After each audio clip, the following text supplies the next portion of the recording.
The games. Classical kingdoms love their games. It's not just the Olympics. There are so many more games.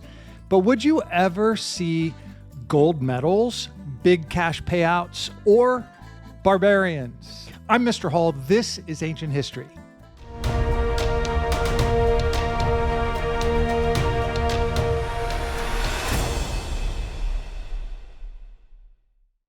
This is Archaic Greece, a time of heroes, gods, and the birth of new ideas that would shape the world, like games.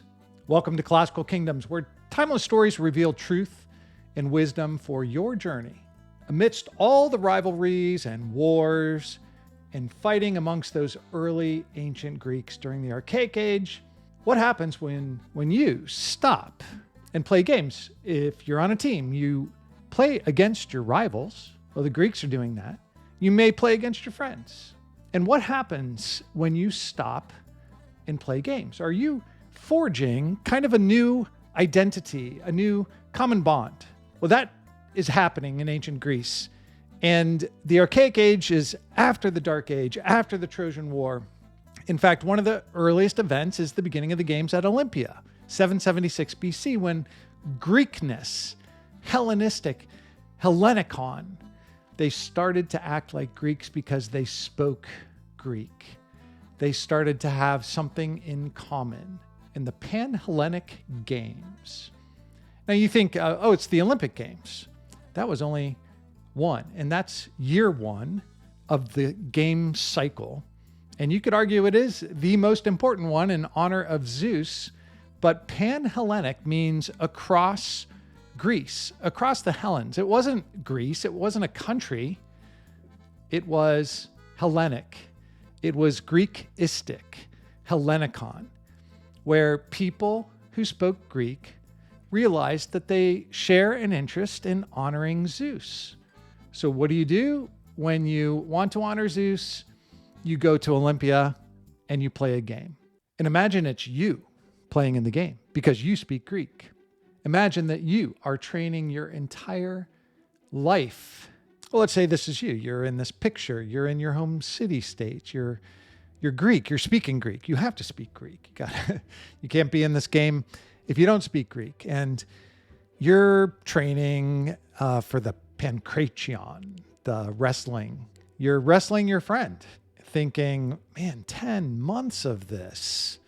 How long is this going to take? And your friend's like starting to beat you in this wrestling match. You're being pushed farther than you want. You kind of want this to be over until you think about that wreath, the wreath of laurel being placed on your heads. This is lesson number 28 in your ancient history course.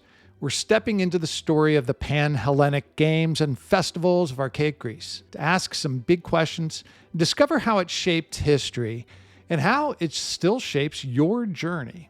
So this is all about gaming. The classical kingdoms love their games. They're starting here. So let's go through the cycles, the Periodos. It's not just the Olympics and the Pythian and the Isthmian and the Nemean games. Those are the four big ones.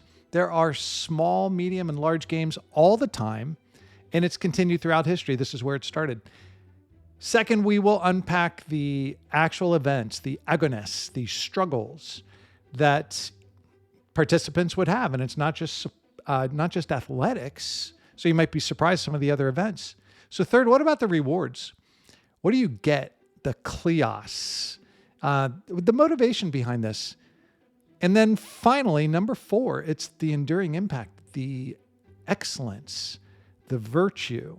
And you'll see how games today, competition sports, the modern day Olympics, they're a continuation, a fulfillment of what was actually started here with the ancient Greeks.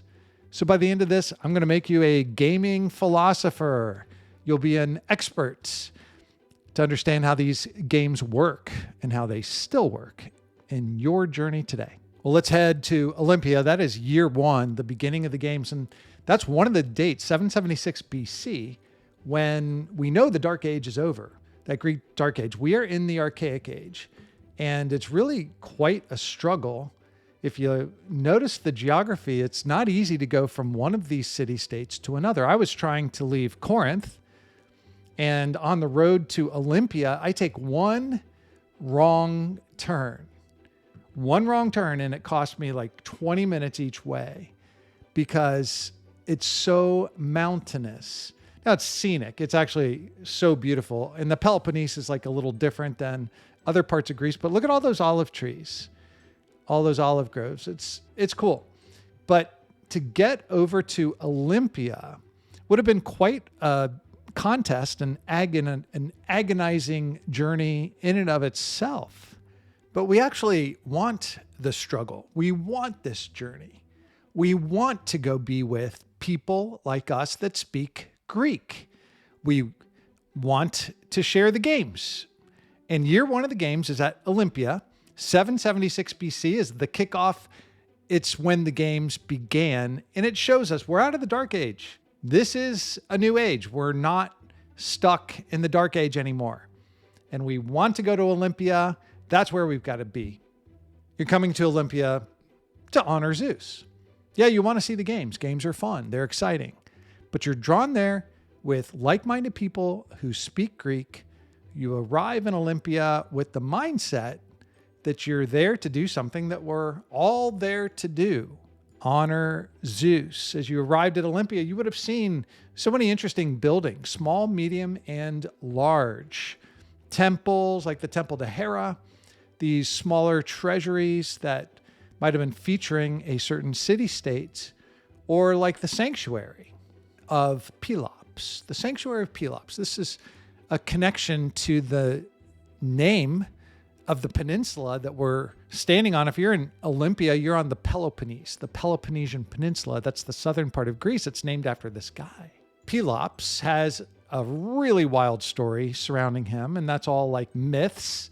So I could say we're a history class and we'll keep the myths for a literature class, perhaps. And so you should do a deep dive. In fact, if you want deep dive resources, you visit classicalkingdoms.com for the full course experience. And I've got a lot of PDF deep research papers that you can download and read about. Pelops, legendary hero of Greece, the grandfather of Agamemnon and Menelaus. There's a sanctuary to him, and you can connect in with the story, a story that everybody cares about. So we all speak Greek. We're all there to honor Zeus. We're there to find out about Pelops. We're there to see the temenos, another Greek word. We got to learn Greek words. You've got to know Greek if you're going to be in the games, right? The temenos, it's sacred. A sanctuary is sacred to honor Zeus. It's sacred. So they've identified that games are more than just entertainment. The Olympia Games are more than just entertainment. They are there to serve a higher purpose, a sacred purpose, to honor Zeus. And because we're all there doing it together, it's building an identity. Greece is not a country. Well, it is now. But in classical kingdoms, each of these little city-states is really their own kingdom. They're very independent. They're separated by mountains. It's a struggle to go from place to place. And so this Greek word Hellas means Greece, or the Hellenes mean you're Greek-like. You share the Greek language, the Greek writing, the Greek beliefs about Zeus. You're there to honor Zeus and to be a Hellene, to be Hellenistic, or the Greek word for that was Hellenikon. To be Hellenikon meant that you shared something in common. And of course, we are talking about the games. It's the games that we have in common.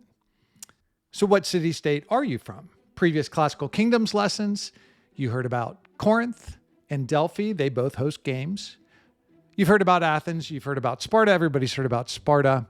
And now Argos will be new. They're a host of the games. They're very close to Mycenae. You remember them from before the Trojan War. But we are on the Peloponnese. To be in Olympia, Peloponnese, and to understand our shared history, we know that name came from the grandfather of Agamemnon and Menelaus. And it's a Greek word, and it's where we get this, and we still call it the Peloponnesian Peninsula. So your city-state would have built a treasury here. And depending on how rich and important and powerful your city-state is, it might be pretty fancy.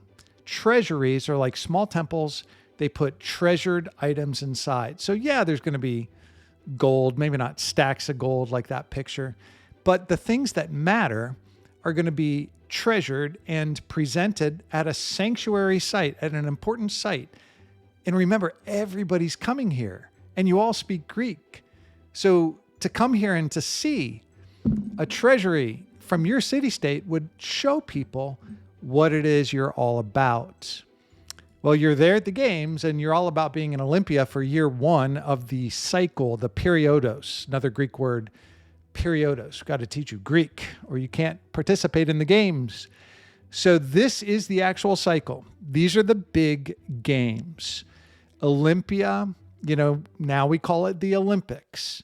But even in our current world, the Olympics have qualifiers and championships and important yearly events, and way more frequently than that. So if you want to be on the Olympic team, you've got to plan years in advance for when your training peaks. Year 2, the Isthmian Games and the Nemean Games, they're actually both year 2 and year 4. So there's a lot more going on in the gaming on year 2 and year 4. Year 3, the Pythian Games are all by themselves, and that makes up the Periodos, or the cycle of these games. Now, another way to know if you are at Olympia is because you'll get an olive wreath if you win. Olive wreath, like the leaves of the olive wreath.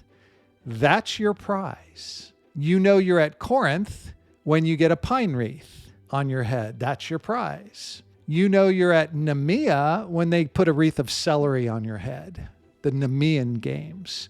And that would actually be Argos most of the time when Nemeans were celebrated. But of course, the very highest possible wreath to put on your head is laurel. I guess you could debate that. Historians may debate if it's laurel or if it's olives.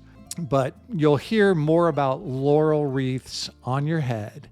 And that shows you this cycle that there's a close-up. That looks like bay leaves. If you go to your spice cabinet right now and you find the bay leaves, are you looking at pretty much the exact same thing? I think you are. And so that's your layout of what the games are and the cycle, the Periodos.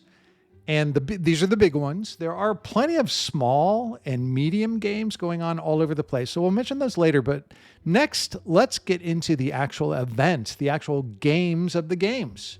What kinds of things would you be doing? Would you be training for? And what kind of events are you going to be watching? Back to your city-state, your gymnasium, your training, your wrestling, you're saying, your friend is a barbarian, trying to psych him out a little bit, but you're wondering what other events are there besides wrestling, if wrestling's not your thing. Maybe you're thinking that running, it might be better. Running is maybe the first event. We think the length of a stadium comes from this, the Greek word stadion. You got to learn Greek.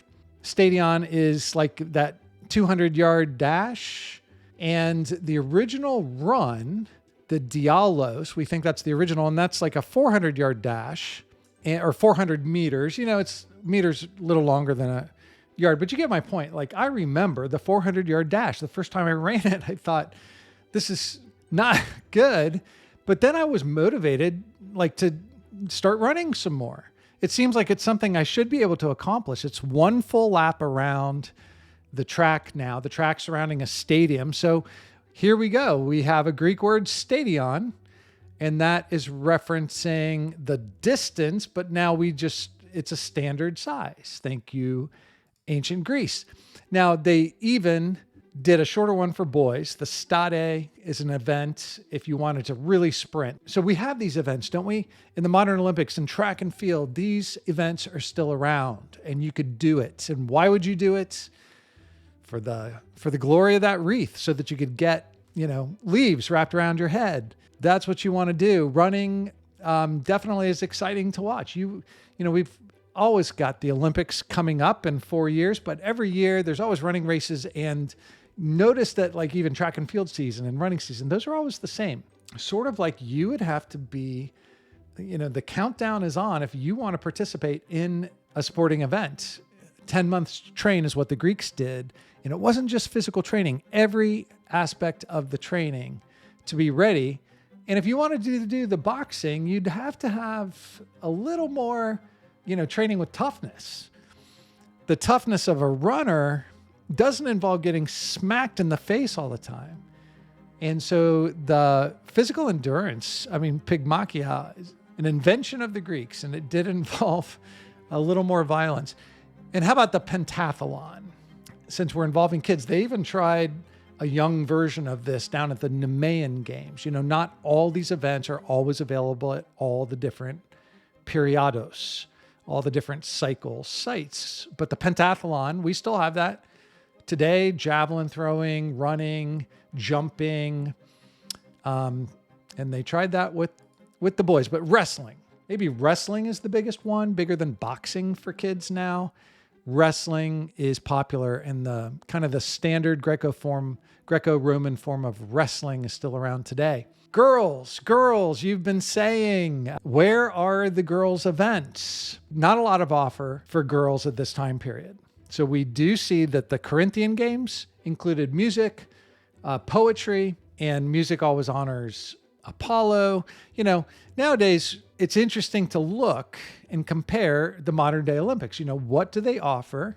They don't have music events anymore. There are other music events. Every 4 years, there is a piano competition called the Von Cliburn. And that's a significant piano event. It's not an Olympic event, but notice the number 4. Horse racing would honor Poseidon. And there are many forms of horse racing.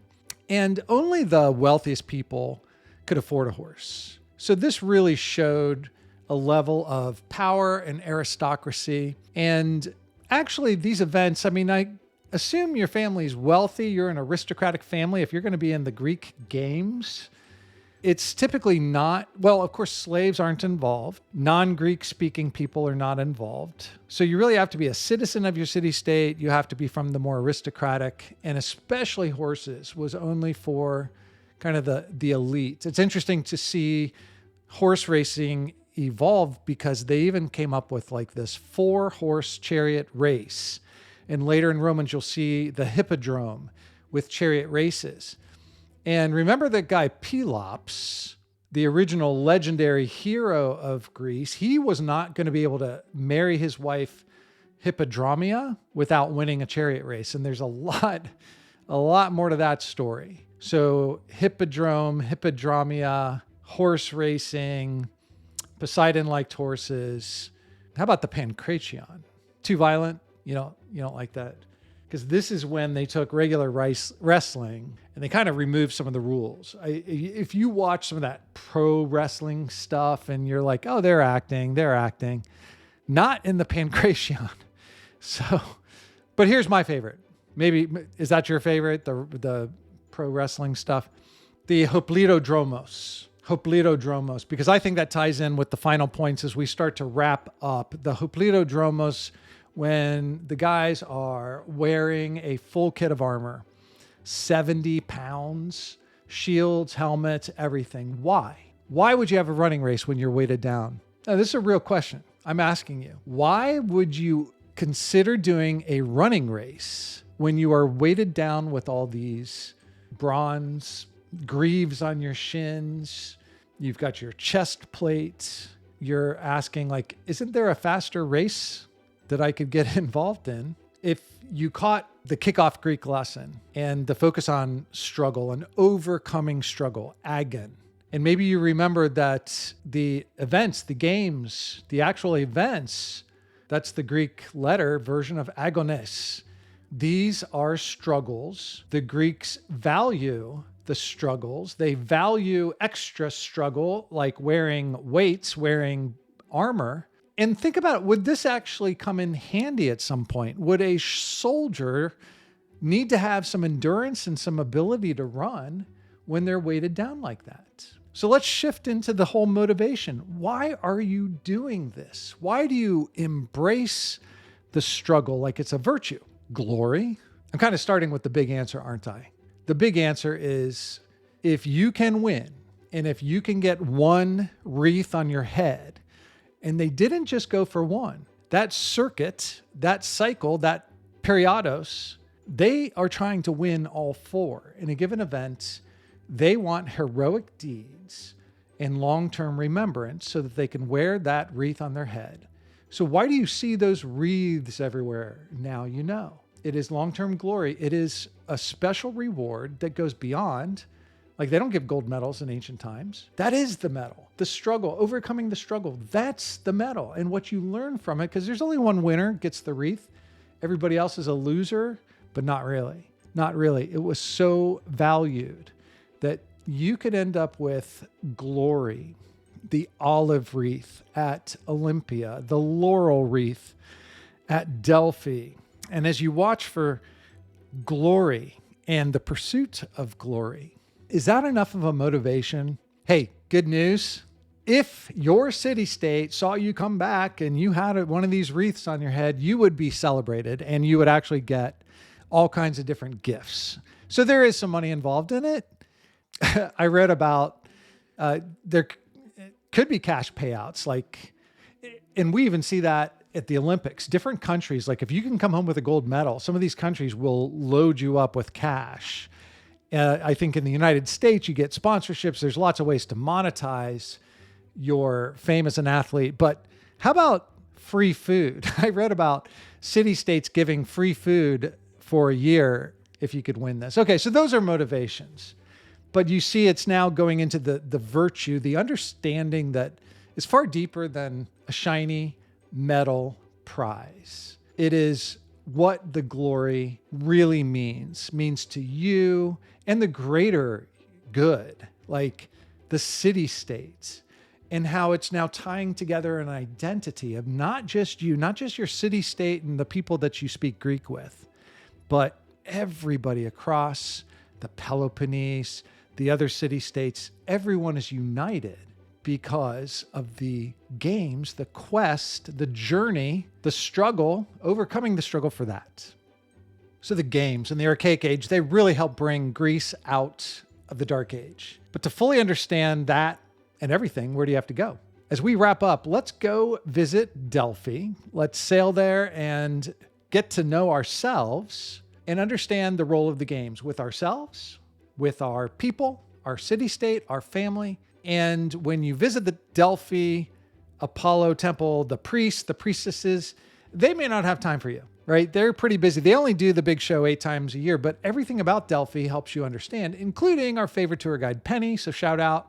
And one of my students there, Bo, we were there in Delphi to understand, to get to know understanding. Now, let's say the message you took away from was stop fighting with your rival city-states. This is true. Delphi was in position to give advice to city-states, and it implemented this rule. If you were traveling to Olympia, to Corinth, or Argos for the Nemean Games, if you're traveling to Delphi, you cannot be messed with. You are like sacred.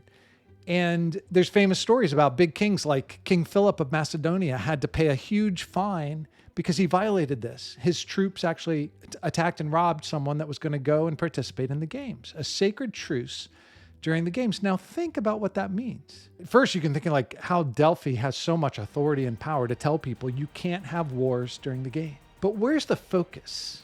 On the unity, on what brings people together. The focus is on the Greek-speaking people.